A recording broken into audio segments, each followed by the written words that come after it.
नमस्कार साथियों, the language point YouTube channel में आपका स्वागत है।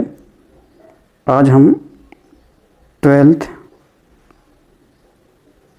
Literature 12th English NCERT literature portion पर डिस्कशन करने वाले हैं,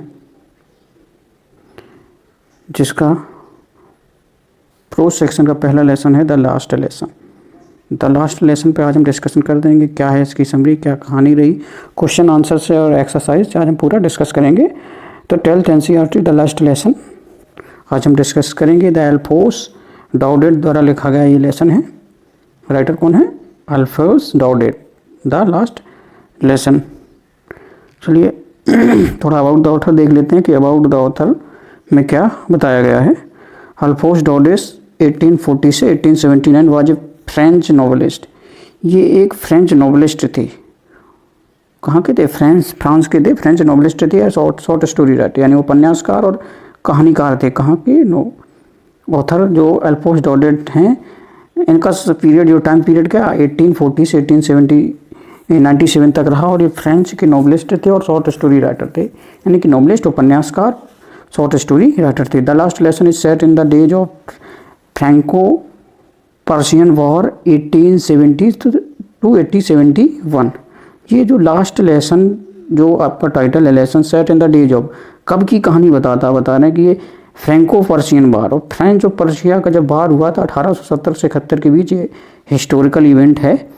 फ्रेंच पर्शियन वार ये हिस्टोरिकल इवेंट है। कब हुआ था? 1870 से 71 के बीच। जब फ्रेंच और ये पर्शिया क्या है बेटा? पर्शिया को जर्मनी भी कहते हैं, जर्मनी को पर्शिया कहते थे। कब हुआ था? In which France was defeated by Persia lead by Bismarck, जिसमें फ्रांस हार गया था, डिफीट होकर गया था किससे? पर्शिया से, लेड बाय बिस्मार्क। यानी कि जर्मनी जो पर्शिया थी वो आधुनिक क्या जर्मनी थी, और उस समय पर्शिया किसके द्वारा संचालित थी? कौन लीडर था? बिस्मार्क। बिस्मार्क बहुत बड़ा नाम है, आपने सुना होगा हिस्ट्री में। तो बिस्मार्क द्वारा लीड की जा रही थी। Prussia then considered of what now are the nation of Germany. देखिए आगे वही बात बता रहे हैं। अब जो consisted of what now are the nation of Germany, अब उसे जर्मनी देश के नाम से जानते हैं। किस? पर्शिया को। Poland and part of Austria, Poland और कुछ ऑस्ट्रेलिया का पार्ट था। In this story the French districts of Alsace and Lorraine have passed into Persian hand. तो इस स्टोरी में क्या है? In this story French district, France के जो डिस्ट्रिक्ट क्या जिले थे, कौन से जिले? एल्सास और लॉरेन नामक दो जिले कहाँ पास इनटू पर्शिया में मिल गए थे। जब ये हार गए तो ये अल्सेस और लॉरेंस नामक दो जिले, क्योंकि ये कहानी क्या है? पर्शिया फ्रेंच वॉर के दौरान की है। तो जो भी कहानी होगा उसमें बताया जाएगा। क्या मोटा ऑथर बता रहे हैं कि इनमें एल्सास और लॉरेंस नामक दो डिस्ट्रिक्ट थे। जब पर्शिया जीत गया तो उन्होंने फ्रांस के दो डिस्ट्रिक्ट अपने पास रख लिए या मिला लिए। Read the story, find out what effect this had on at school. यानी कह रहा है कि कहानी को पढ़िए और find the effect this had in the school. क्या हुआ? अबाउट द लेसन देख लेते हैं। The last lesson, about the lesson में करें the last lesson written by Alphonse Daudet narrates about the years 1870। Narrates means कहता है, क्या नरेट करता है? अबाउट द ईयर ऑफ 1870 के बारे में नरेट करता है। कहता क्या नरेट करता है? When the Persian forces under Bismarck attack and capture France. जब पर्शिया सेना ने, यानी कि आधुनिक जर्मनी ने बिस्मार्क के नेतृत्व में जब अटैक किया फ्रांस पर और फ्रांस पर कब्जा कर लिया। The new Persian rulers discontinued the teaching of French language in the school of Alsace and Lorraine। जो न्यू पर्शियन रूलर थे, तो जब पर्शिया के नया बिस्मार्क के द्वारा जर्मनी जो आधुनिक है पर्शिया ने बिस्मार्क के द्वारा फ्रांस को जब कैप्चर कर लिया, तो फ्रांस को कैप्चर कर लिया। तो the new Prussian ruler discontinued the teaching of French language in the school of Alsace Lorraine. तो जब पर्शिया का कोई नया राजा रूलर हुआ तो उसने डिसकंटिन्यू कर दिया टीचिंग ऑफ फ्रेंच लैंग्वेज, यानी कि फ्रेंच भाषा को उन्होंने बंद कर दिया। कहाँ? क्योंकि एल्सास और लॉरेंस दो फ्रांस के ही ज़िले थे, इन पर कब्जा कर लिया। जब कब्जा कर लिया तो उन्होंने वहाँ के स्कूलों में फ्रांस भाषा को डिसकंटिन्यू कर दिया गया, कहा कि फ्रेंच भाषा नहीं सिखाई जाएगी। The French teacher were asked to leave, और जो फ्रेंच लैंग्वेज के टीचर थे उन्हें कहा छोड़ जाने के लिए कहा गया, आस्क टू लीव। अब देखिए आगे, अब यहाँ से लेसन स्टार्ट होता है। लेसन में हम देखते हैं क्या है।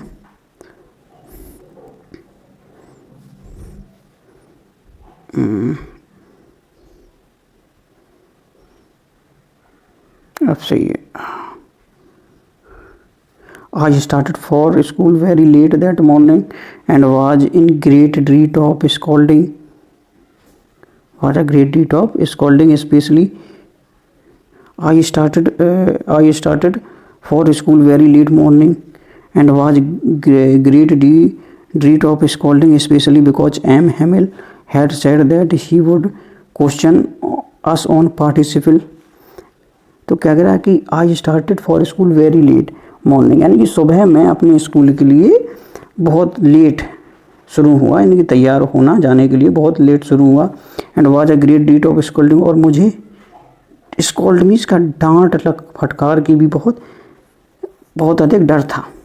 स्पेशली बिकॉज एम हेमिल यहाँ कौन है? एम हेमिल उस स्कूल के शिक्षक हैं। Said that he would question us, M Hamel ने कहा था कि वो क्या क्वेश्चन करेंगे? ऑन पार्टिसिपल टॉपिक पर वो क्वेश्चन करेंगे। And I did not know the first word about them, कह रहे हैं कि राइटर कह रहा मैं नहीं जानता था। I did not know about the first word, मैं पहला अक्षर भी नहीं जानता था। किसके बारे में नहीं जानता था? अबाउट देम पार्टिसिपल के बारे में मैं पहला अक्षर भी नहीं जानता था। फॉर अ मोमेंट, एक क्षण के लिए, I thought of running away and spending the day out of the doors, एक क्षण के लिए मैंने सोचा कि रनिंग ऑफ द वे, कि मैं भाग जाऊं यहाँ से, spending of the day out of the door, और मैं स्कूल से बाहर, आउट ऑफ द डोर्स यानी स्कूल से बाहर ही अपना समय बिताऊं। It was so warm so bright, यानी कि स्कूल के बाहर बहुत गर्मी थी, यानी कि गर्मी का माहौल था। So warm and so bright, बहुत चमकीला, यानी कि सूर्य होगा तो चमक रहा होगा, चमकीला था। Bright, the bird were chirping at the edge of the wood, birds means चिड़ियाँ वर चिरपिंग मीन्स क्या? चहचहाना। तो देखो फिगर्स ऑफ स्पीच पढ़ाए जाएंगे, तो फिगर्स ऑफ स्पीच में ये वर्ड आएगा चिरपिंग। कौन सा फिगर ऑफ स्पीच है? ओनोमोटोपोइया। चिरपिंग में कौन सा फिगर ऑफ स्पीच है? चिरपिंग में फिगर ऑफ स्पीच है onomatopoeia. Chirping at the edge of woods means जंगल, लकड़ी है जंगल, यानी कि जंगल की ओर चिड़ियाँ चहचहा रही थी। And in the open field back of the sawmill the Persian soldiers were drilling, और कह रहे हैं खुले मैदान में, open field, back of the sawmill, और पीछे मिल के पीछे ओपन खुले क्षेत्र में क्या कहते हैं? Persian soldier drilling. Persian soldier यानी कि जर्मनी के पर्शियन सोल्जर क्या करते हैं? ड्रिलिंग, अभ्यास कर रहे थे। ड्रिल मीन्स क्या होता है? प्रैक्टिस या अभ्यास। It was all much more tempting than the rule of participle, but I had the strength to resist and hurried off the school. क्या? It was much more tempting, ये बहुत अधिक क्या? टेम्पटिंग, चमकीला या आकर्षक। टेम्पटिंग क्या होता है? बहुत टेम्प्ट लग रहे हो यार, बोलते हैं टेम्प्ट लग रहे हो, तो क्या बोलते हैं? टेम्पटिंग क्या होता है? बोलो बहुत टेम्प्ट लग रहे हो, आकर्षक। ये सब चीज़ें बहुत आकर्षित थी। क्या? Then the rule of participles से ज़्यादा ये चीज़ें आकर्षक लग रही थी। कौन सी? बाहर जान खेलने की, मिल के बाहर सोल्जर्स को ड्रिलिंग करते देखना। But I had the strength to resist, लेकिन मेरे पास रेसिस्ट करने की शक्ति थी, स्ट्रेंथ थी। And hurried off the school, और मैं जल्दी से स्कूल की ओर रवाना हुआ।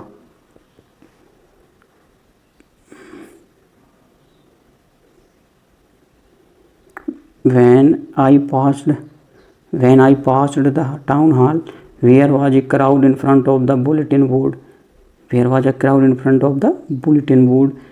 जब मैं टाउन हॉल से गुजरा तो क्या एक वहाँ पर क्या थी? There was a crowd means क्या होती? भीड़। देयर वाज ए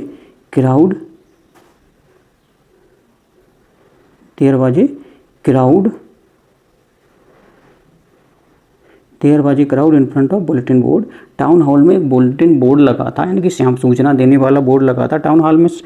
तो जब मैं वहाँ से गुजरा तो वहाँ पर भी एक भीड़ लगी थी। For the last 2 years all our bad news had come from there. करें फॉर द लास्ट 2 years, पिछले 2 सालों की बात करें। फॉर द लास्ट 2 years यानी पिछले 2 सालों की बात करें।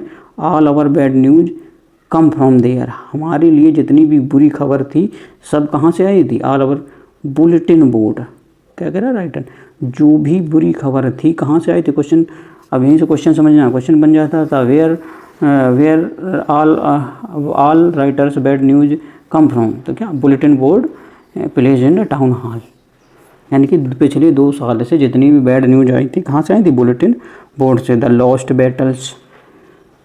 बैटल्स यानी कि युद्धों का हार जाना। द ड्राफ्ट यानी कि draft the orders of commanding officer, और ड्राफ्ट सेना में भर्ती के जो कानून, ड्राफ्ट क्या बोलते हैं, सेना में भर्ती के कानून में संबंधी बदलाव या सेना भर्ती संबंधी बदलाव, चाहे भर्ती संबंधी बदलाव हो। The order of commanding officer, army के कमांडिंग ऑफिसर के आदेश। And I thought to myself without stopping what can be the matter now, तो मैं अपने आप को बिना रोके मेरे मन में विचारा what can be the matter now, अब क्या मामला हो सकता है। Then I hurried by as fast as I could go, तब मैंने जल्दी की कि मैं जितना जल्दी कर सकता था। The blacksmith Wachter who was there with his apprentice reading the bulletin called after me, don't go so fast bub, you will get to your school in plenty of time. क्या कह रहा, I could go the blacksmith, क्या blacksmith means क्या होता है, लोहार। Gold Smith means क्या होता है, सुनार। गोल्ड स्मिथ मीन्स होता है सुनार और ब्लैक स्मिथ लोहार। तो मैं हरी जल्दी में जा रहा था, ब्लैक स्मिथ वाचर और blacksmith who was there with his apprentice, वो एक लोहार था अपने अप्रेंटी के साथ, रीडिंग द बुलेटिन, वो बुलेटिन पढ़ रहा था, चैम्पट में जो भी लिखा था। कॉल्ड मी, और मुझे कहा डोंट गो सो फास्ट बब, कहा इतने जल्दी भी मत जाओ, बब मीन्स बच्चे, संबोधित करते हुए कहा don't go so fast bub, you will get to your school in plenty of time, you will get, तुम अपने स्कूल पहुंच सकते हो in a plenty of time, यानी कि पर्याप्त समय है, तुम अपने स्कूल पहुंच सकते हो, इतनी भी जल्दी मत करो, यानी कि मजाकिया अंदाज ने ब्लैक स्मिथ ने राइटर से कहा कि भाई इतनी भी जल्दी मत करो, तुम्हारे पास बहुत समय है, क्यों जल्दीबाजी किए हुए हो। जो कि वो टाउन हॉल में क्या पढ़ रहा था, बुलेटिन पढ़ता था।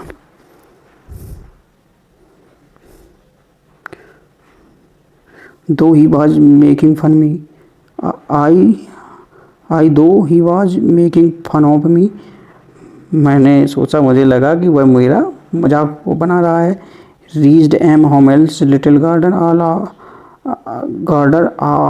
Out of breath, out of breath का मतलब सांस कंट्रोल से बाहर थी, यानी कि आउट ऑफ, मैं एम हेमिल के छोटे से बगीचे में पहुंचा, एम हेमिल का स्कूल के शिक्षक थे, तो मैं एम हेमिल के गार्डन में पहुंचा, और जब मैं पहुंचा तो मैं what was the condition of Alfred Daudet when he, question क्या आएगा, क्वेश्चन समझना है समरी के साथ question. What was the condition of M Hamel, condition of writer या Alfred Daudet when he reached the M Hamel's little garden, यानी कि जब एम हेमिल के लिटिल गार्डन में पहुंचे तो उनकी क्या कंडीशन थी, what was the condition when M Hamel के लिटिल गार्डन में पहुंचे तो उनकी क्या स्थिति थी, क्या कंडीशन थी।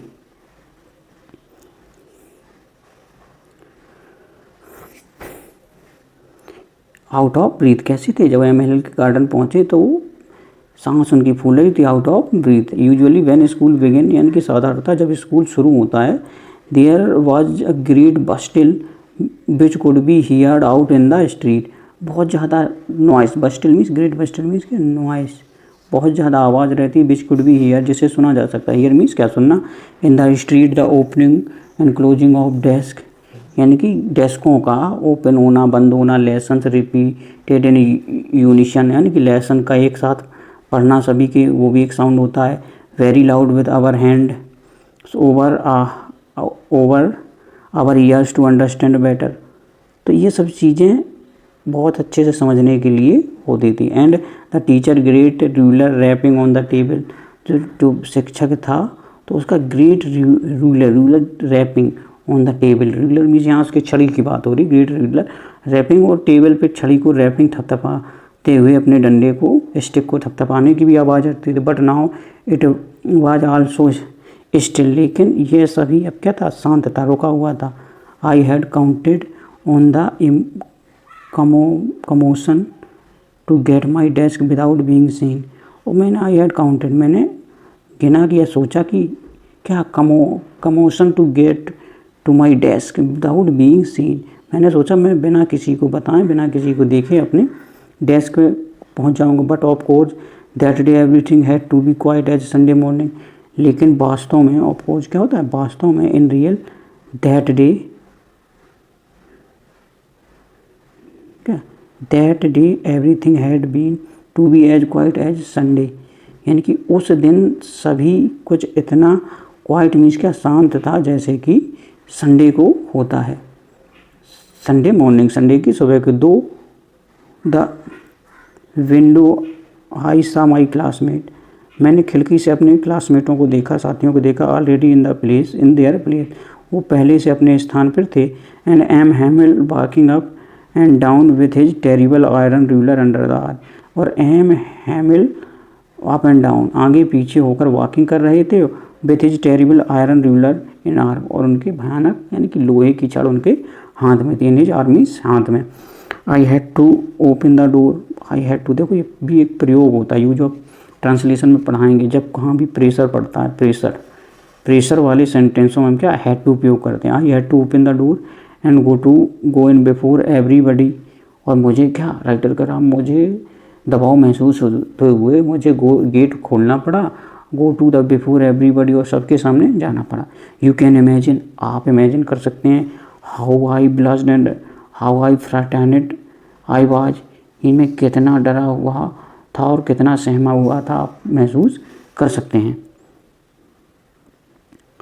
But nothing happened, but nothing happened, M Hamel saw me and said very kindly go to your place quickly little French, we were beginning without you, लेकिन कह रहा बट नथिंग हैपेंड, जो कुछ मैं सोच रहा था यूजुअली होता था वो कुछ घटित नहीं हुआ, कुछ nothing happened. We were, M Hamel saw me यानी कि जो शिक्षक महोदय थे, एम हैमिल महोदय थे, उन्होंने मुझे देखा एंड सैड काइंडली, और बहुत विनम्र, काइंडली दयालुता पूर्वक कहा, गो टू योर प्लेस, अपने स्थान पर जाओ, क्विकली मीन्स जल्दी से अपने स्थान पर जाओ, लिटिल फ्रेंच यानी कि छोटे से फ्रेंच बच्चे, तुम जल्दी से अपने स्थान पे जाओ, we were beginning without you, हम तुम्हारे बगैर ही शुरू करने वाले थे, यानी कि लेसन शुरू कर रहे होंगे।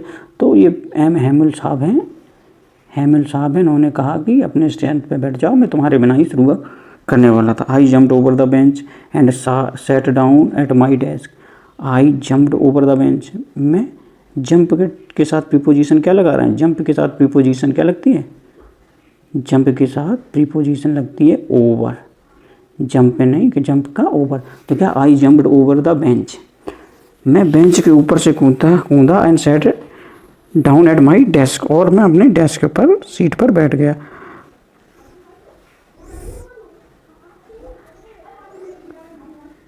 Not till then, when I had to go to little over my fraternity, did I see that our teacher had on his beautiful green coat, his frilled shirt, and the little black silk cap, all embroidered that he never wore except on inspection and prize days.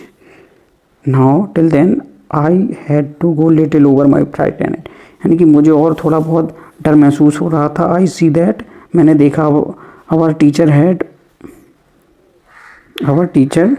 had on the beautiful green coat, यानी कि हमारे शिक्षक महोदय M हैमिल जी beautiful green coat beer किए हुए हैं, पहने हुए हैं, हिज फिल्ड शर्ट, उनकी चमकदार shirt, and the little black silk cap, और एक छोटी सी सिल्क की टोपी, एम्ब्रॉयड दैट दी नेवर, और बहुत ही आकर्षक एम्ब्रॉयड लग रहे थे। ही नेवर वोर, बियर का सेकंड फॉर्म है बियर, पहना, जैसे मेंस बियर कह देते हैं, तो ही नेवर वोर, उन्होंने कभी नहीं पहनी थी, एक्सेप्ट ऑन इंस्पेक्शन निरीक्षण करना, जब इंस्पेक्शन पे जाते थे या प्राइजनों पे। तो राइटर कह रहे हैं एल्पीट्यूड, तो मैं डरा हुआ था, और जैसे ही मैंने उन्हें देखा तो वो क्या ग्रीन कोट पहने हुए थे, बढ़िया सी शर्ट पहने हुए थे, ब्लैक सिल्क का कैप था, और वो उन्होंने ऐसा कभी नहीं, एब्सर्ड यानी उन्होंने ऐसे कपड़े कभी नहीं पहनते, वो केवल तभी पहनते थे जब वो इंस्पेक्शन पे जाते थे या स्कूल में कब प्राइज राइज का वितरण होता था। Beside the whole school seemed so strange, संपूर्ण स्कूल इसके अतिरिक्त, बिसाइड्स मीन्स में अतिरिक्त, ये भी क्या है ग्रामर सेक्शन में आएगा, ये भी हमका यूजेज में पढ़ाएंगे, ट्रांसलेशन यूजेज में। बिसाइड्स मीन्स अतिरिक्त, beside the whole school seem to so strange and solemn, बिसाइड इसके अतिरिक्त सब संपूर्ण जो स्कूल था, होल स्कूल सीम टू मैथ्स कैसा लग रहा था, स्ट्रेंज मीन्स अवनवी एंड सोलेमन मीन्स विचित्र, इसके अतिरिक्त मुझे स्कूल और विचित्र लग रहा था, अजनबी और विचित्र लग रहा था। But the thing that surprise me most was to see on the back benches that were always empty, लेकिन the thing that surprise me, लेकिन उनमें से जो एक बात थी यानी एक चीज़ थिंग थी जो जिसने मुझे सबसे ज़्यादा मोस्ट सरप्राइज मी, तो सरप्राइजिंग थिंग्स क्या था, ऑन द बैक बेंचेज यानी कि पीछे की जो बेंचेस थी बैक वर ऑलवेज एम्प्टी, जो पीछे की बेंचेस रहती थी क्लास की हमेशा खाली रहती थी। The village people sitting quickly like our quietly like our self, और गांव के लोग विलेज पीपल सिटिंग क्वाइटली, तो पीछे बैक बेंचों पर गांव के लोग क्वाइटली मीन्स शांतिपूर्वक बैठे थे, लाइक आवर सेल्फ जैसे कि हम लोग शांत बैठते थे उसी प्रकार से विलेज पीपल गांव के लोग भी शांत बैठे थे। ओल्ड हाउसर एंड बूढ़ा व्यक्ति with his three cornered hat यानी कि तिकोने, थ्री कॉर्नर्ड हैट मीन्स तिकोनी, तीन कोने वाली हैट। द फॉर्मर मेयर, और कौन कौन बैठा था, बूढ़ा व्यक्ति तीन कॉर्नर की एक हैट लगाए हुए, द फॉर्मर मेयर पूर्व mayor, the former postmaster and several other besides, इसके अतिरिक्त कुछ अन्य लोग भी बैठे थे पीछे वाली बेंच पर। Question answer, who were sitting the last bench, तो लास्ट बेंच पर क्या याद रखना कि कौन कौन बैठे थे, ए हाउजर मैन था, फॉर्मर मेयर था, former postmaster and other villagers, these are the person sitting in the last bench. Everybody looked sad, क्या करें प्रत्येक व्यक्ति, एवरीबडी कैसा, सैड दिख रहा था। The Hauser had brought an old primer thumbed at the edge, जो बूढ़ा व्यक्ति था एक प्राइमर लाया था, लेखा जोखा या छोटी सी किताब, बही को बोलते हैं, किताब को बोलते हैं primer. Thumbed at the edge यानी किनारों पर अंगूठी लग के, at thumbed at the edge इसकी किनारों पर अंगूठे की रगड़ से वो भद्दे हो गए थे, थम्ड।